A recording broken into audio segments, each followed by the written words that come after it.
This video is just for entertainment purpose. Everything said in this video doesn't mean to hurt anyone. Enjoy. Hello guys, मिर्ची news में आप लोगों का स्वागत है। तो सबसे पहले हम बात करेंगे सौरभ जोशी की। आप लोगों को पता ही है कि कुछ टाइम पहले सौरभ जोशी का एक गाना आया था, मौजा मना लीजिए, जिसके 20 मिलियन व्यूज़ क्रॉस कर चुके हैं। इसी के साथ साथ सौरभ जोशी ने अपने इंस्टाग्राम पे पोस्ट किया कि उनका दूसरा गाना भी जल्दी ही आने वाला है। उनका दूसरा गाना उनके बर्थडे के बाद यानी कि 13 सितंबर को रिलीज़ होने वाला है, जिसमें सौरभ जोशी के साथ साथ पीयूष को भी लिया गया है। उन्होंने अपने इंस्टाग्राम पे ये पोस्ट शेयर करके अपने फॉलोअर्स को इसके बारे में जानकारी दी। उन्होंने बताया कि उनका जो अगला गाना है फटी जीन्स, वो 13 सितंबर को 8 AM पे रिलीज़ किया जाएगा। इसके साथ साथ हम लोगों ने आपको कल भी बताया था कि उनके कल के व्लॉग में लोगों ने उनको इतने सारे कमेंट किए कि please don't ignore Piyush, don't ignore Piyush. उसके बाद आज जो सौरभ जोशी का व्लॉग आया है, आप उसको चेक कीजिएगा। उसका जो थंबनेल है उसमें फिर से पीयूष को लिया गया। आगे हम आपको बता दें कि जब पारस ठकराल का बर्थडे आता है तो आप लोगों ने देखा था कि सौरभ जोशी भी वहां पर प्रेजेंट होते हैं। अब जैसा कि सौरभ जोशी का बर्थडे आने वाला है 8 अगस्त को, तो वहां पर पारस ठकराल भी प्रेजेंट होंगे, वो भी अपनी पूरी फैमिली के साथ। तो चलिए हम पहले बात कर लेते हैं पारस ठकराल के बारे में। हम आपको बता दें कि पारस ठकराल जो है वो यहाँ उत्तराखंड में आने की प्लानिंग बहुत टाइम से कर रहे हैं, लेकिन उनकी तबीयत खराब होने के बाद और फिर जो है रक्षाबंधन आ गया, इसकी तरह से उनका जो ये प्लानिंग थी उत्तराखंड की वो डिले होती गई और अब फाइनली जो है वो सौरभ जोशी के घर पर आ चुके हैं। हम आपको बता दें कि इन्होंने जो ये व्लॉग डाला था इसमें पारस ठकराल को भी काफ़ी नेगेटिव कमेंट्स मिले हैं, जिसमें ये नज़र आ रहे थे क्योंकि ये हाँसी में रहते हैं तो इनके बेटे को ये हॉस्पिटल लेके जाते हैं जहाँ पर ये पूरी फैमिली साथ में जाती है। लेकिन होता क्या है कि जब ये गाड़ी में बैठे होते हैं तो वहाँ पर फ्रंट सीट में इनकी वाइफ बैठी होती है और बैक सीट में इनके मम्मी पापा, इनकी सिस्टर और इनका बेबी होता है। तो इनको अलग अलग तरह के जो नेगेटिव कमेंट्स मिलते हैं वो मैं आप लोगों के साथ शेयर करना चाहूँगी।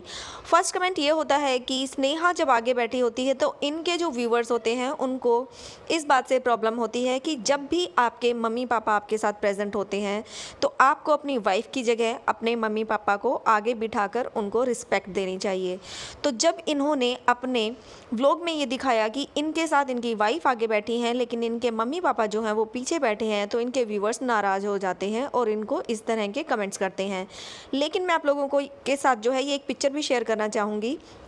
जब ये लोग हॉस्पिटल में जाते हैं तब तो पारस ठकराल ने ये पूरा व्यू दिखाया कि गाड़ी में कौन कहाँ कैसे बैठा है, लेकिन जब वो वापस आते हैं तो वो पूरा पिक्चर नहीं दिखा पाते हैं या जो भी है नहीं दिखा पाए।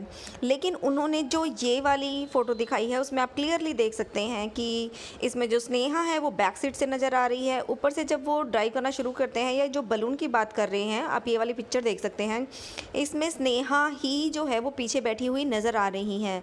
इसका मतलब पीछे जो बैठी हैं वो स्नेहा, कोमल और उनकी मम्मी है, तो आगे उनके पापा ही बैठे थे। लेकिन हम बता देना चाहेंगे कि आई थिंक व्यूवर्स को ये वाला जो सीन है वो नहीं दिखा होगा और इसीलिए व्यूवर्स को ज़्यादा गुस्सा आया होगा कि हर बार जो है वो स्नेहा फ्रंट सीट पर नज़र आती हैं। लेकिन ये पहली बार नहीं है, ऐसा काफ़ी बार पहले भी हो चुका है। जब इनकी मम्मी भी इनके साथ में होती हैं और वाइफ भी होती हैं तो स्नेहा ही फ्रंट सीट पे और मम्मी जो है वो बैक सीट पे नज़र आती हैं, जो व्यूवर्स को बिल्कुल पसंद नहीं आता है। व्यूवर्स ने पहले भी इस तरह के कमेंट्स किए हैं। इनके व्यूवर्स का क्लियरली जो है वो यही कहना है कि जब आपके पेरेंट्स आपके साथ होते हैं तो प्लीज़ आप उनको आगे वाली सीट पर बिठाकर रिस्पेक्ट दें। तो चलो हम अब आगे बढ़ते हैं और आपको बताते हैं कि दूसरे टाइप के क्या कमेंट्स होते हैं। वो होते हैं कोमल वर्सेस नेहा। वो किस लिए? क्योंकि घर पे अक्सर जब काम करते हुए देखा जाता है या फिर बच्चे की देखभाल की करते हुए देखा जाता है, बाहर कहीं जाना है तो बच्चे ने किसने उठाया हुआ है, तो वहाँ पर लोग जो हैं स्नेहा की जगह कोमल को पाते हैं। यानी कि जब ये लोग हॉस्पिटल के निकलते हैं तो बेबी जो होता है वो कोमल के हाथों में होता है, गाड़ी में या इवन वापस आते हुए भी। तो इससे लोग कमेंट करते हैं कि कोमल बच्चे की इतनी ज़्यादा देखभाल करती है, वो हमें बहुत अच्छा लगता है, बेबी बहुत लकी है कि उनको ऐसी बुआ मिली। लेकिन स्नेहा अपने बच्चे की देखभाल क्यों नहीं करती है, वो कभी भी बेबी को क्यों नहीं उठाती है, जो लोगों को देखने में बिल्कुल भी पसंद नहीं आया और इसीलिए लोगों ने कोमल के प्यार और केयर को अप्रिशिएट किया। वहीं स्नेहा के बिहेवियर के लिए उनको नेगेटिव कमेंट मिलते हैं। अब हम बढ़ते हैं कि पारस ठकराल ने ये एक्सप्लेनेशन दी है अपने व्लॉग में। वो क्या एक्सप्लेनेशन देते हैं कि उनका जब बर्थडे व्लॉग आता है तो लोग उनको कमेंट करते हैं कि आपके बर्थडे सेलिब्रेशन में आपकी फैमिली से सिर्फ़ और सिर्फ आपके पापा ही क्यों आए, आपकी मम्मा, आपकी बहन वो क्यों नहीं आए। इवन हम आपको बता दें कि इनके ही व्लॉग में दिखाया गया था कि उस टाइम इनकी मम्मी बीमार होती है, क्योंकि इनकी मौसी को कपड़े जो है मशीन में वॉश करते हुए दिखाया गया था, जहां पर इनकी मौसी बताती हैं कि इनकी मम्मी की तबीयत ठीक नहीं है। लेकिन फिर भी जो पारस हैं वो बर्थडे सेलिब्रेशन के लिए दिल्ली के लिए निकल जाते हैं। तो लोगों ने कमेंट किए थे कि सेलिब्रेशन इतना ज़्यादा इम्पोर्टेंट है, आपका बेबी, आपकी माँ दोनों बीमार हैं और वो घर पर हैं। फिर दूसरे तरह से कमेंट आ रहे थे कि आपके सेलिब्रेशन में, क्योंकि स्नेहा का जब बर्थडे सेलिब्रेशन था उसमें फैमिली से कोई भी नहीं आया था, आई थिंक ये सिर्फ बच्चों को अपने साथ लेके गए थे, यानी कि जो माधव और जो इनका एक और कज़न है उनको अपने साथ लेके गए थे। लेकिन इस बार जो है लोगों के लास्ट जो कमेंट्स मिले थे उसके कारण ये अपने पापा को अपने साथ लेके जाते हैं, वहीं पर अपनी मम्मी और बहन कोमल को हंसी ही छोड़ जाते हैं। तो लोगों का ये कहना था कि फैमिली मेम्बर क्यों प्रेजेंट नहीं है, उसका एक्सप्लेनेशन पारस क्या देते हैं वो मैं आपको बताती हूँ। इनका कहना है कि मेरी मम्मी के पाँव में दर्द रहता है जिसकी वजह से ये हमारे साथ नहीं जाती हैं। ओके पारस, क्या आपका ये एक्सप्लेनेशन देना यहाँ पर सही है? वो इवन अपनी मम्मी से भी ये बात कहलवाते हैं कि मम्मी देखो मुझे ऐसे कमेंट मिल रहे हैं, आपके पैरों में दर्द रहता है इसलिए आप नहीं जाते, अब मैं क्या करूँ। मम्मी का नेचर कितना अच्छा है वो आप सब लोग जो हैं वो जान ही चुके होंगे अब तक। लेकिन हम बता दें कि इसके लिए भी लोगों ने इनका क्या जवाब दिया जो बहुत ही सही था। लोगों का कहना था कि आपकी मम्मी को बर्थडे पार्टी में ले जाने के लिए आप एक्सक्यूज़ देते हो कि आपके मम्मी के पाँव में दर्द रहता है जिसकी वजह से आप उनको बर्थडे पार्टी में नहीं लेके गए। ओके, लेकिन जब आपकी मम्मी को पूरा दिन किचन में खड़े होकर काम करना पड़ता है तब क्या आपकी मम्मी के पाँव में दर्द नहीं होता है? तब आप लोग क्या करते हो? क्या उनकी हेल्प करते हो? बिल्कुल भी नहीं। आप लोगों को वो दर्द तब याद क्यों नहीं आता? पारस ठकराल इसका जवाब ज़रूर दीजिएगा। एक और जो कमेंट मिल रहा है वो ये कि ये लोग जो हैं उत्तराखंड के लिए निकले और आ चुके हैं, तो इन्होंने जब पहले प्लानिंग की थी तो उसमें पारस ने बताया था कि वो अपने कज़न्स यानी माधव को और उनके भाई बहनों को भी अपने साथ लेके जाएंगे घुमाने के लिए, जिसके लिए बच्चे भी काफ़ी एक्साइट होते हैं। लेकिन अब जब ये उत्तराखंड आ जाते हैं और बच्चे इनके साथ नहीं आते हैं तो व्यूवर्स को ये देखकर बिल्कुल भी अच्छा नहीं लगता और इसीलिए वो कमेंट करते हैं कि आप उनको अपने साथ क्यों नहीं लाए। तो चलिए अब हम इसके साथ आगे बढ़ते हैं एक और खबर पर। कल आप लोगों ने देखा ही होगा कि सिद्धार्थ शुक्ला को जो है अंतिम विदाई दे दी गई। वहीं पर संभावना सेठ और उनके हस्बैंड का एक जो क्लिप है वो काफ़ी वायरल हो रहा है, जहां पर पुलिस के साथ वो झड़प करते हुए नज़र आ रहे थे। उस क्लिप की क्या सच्चाई है वो हम आपको अभी बताएंगे, क्योंकि संभावना सेठ ने अपने व्लॉग में वो एक्सप्लेनेशन दिया है। एक्चुअली होता क्या है कि जब वो लोग वहाँ जाते हैं तो आप लोगों को पता होता है कि वहाँ पर बहुत सारी भीड़ होती है और उसको कंट्रोल करने के लिए पुलिस फोर्स भी काफ़ी होती है।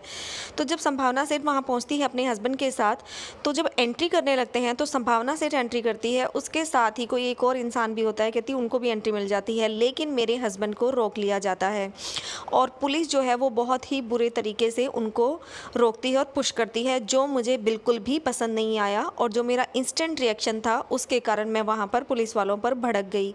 इसी के साथ ही अविनाश यानी कि संभावना सेठ के हस्बैंड ने बहुत ही नॉर्मल और काम वे से आंसर दिया कि गलती शायद दोनों की ही नहीं थी, उनको कंट्रोल करना था पुलिस को, क्योंकि भीड़ बहुत ज़्यादा थी वहाँ पर, उनके लिए काम बहुत ज़्यादा हो गया था।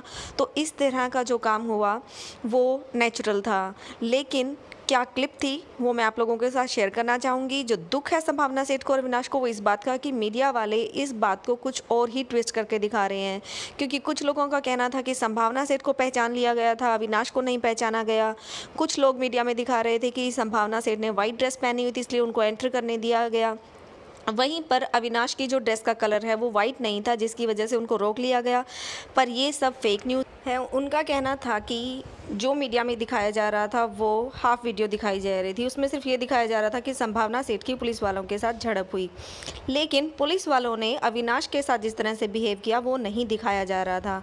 लेकिन वो कुछ ही मीडिया वाले थे जो आधी अधूरी न्यूज़ दिखा रहे थे, तो वही चीज़ संभावना सेठ ने अपने व्लॉग में एक्सप्लेन की। अब आप लोग भी वो पूरा वीडियो क्लिप देख सकते हैं।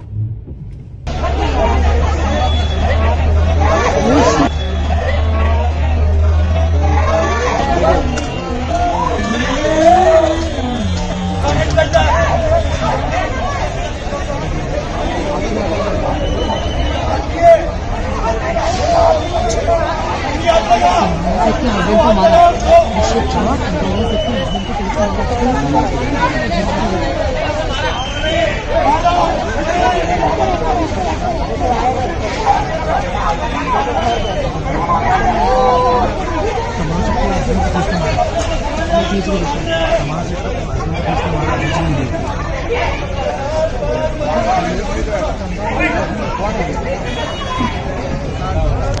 हम अंदर खड़े हैं, हम अंदर का ले रहे हैं।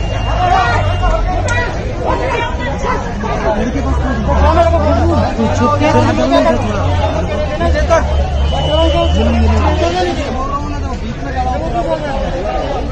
क्या होता है जब कुछ मीडिया वाले जब आपको आधी अधूरी चीज दिखाते हैं और सनसनीखेज बनाने के लिए उसको वहीं से दिखाते हैं जहां से आपने कुछ किया, तो ये कोई बिग बॉस तो चल नहीं रहा। ओके गाइस, तो उस वायरल वीडियो की पीछे की सच्चाई आप लोग जान चुके हैं। आज के लिए इतना ही, कल फिर मिलेंगे एक नई वीडियो के साथ और तब तक के लिए bye bye. Please like and share the video and subscribe the channel. Thank you for watching.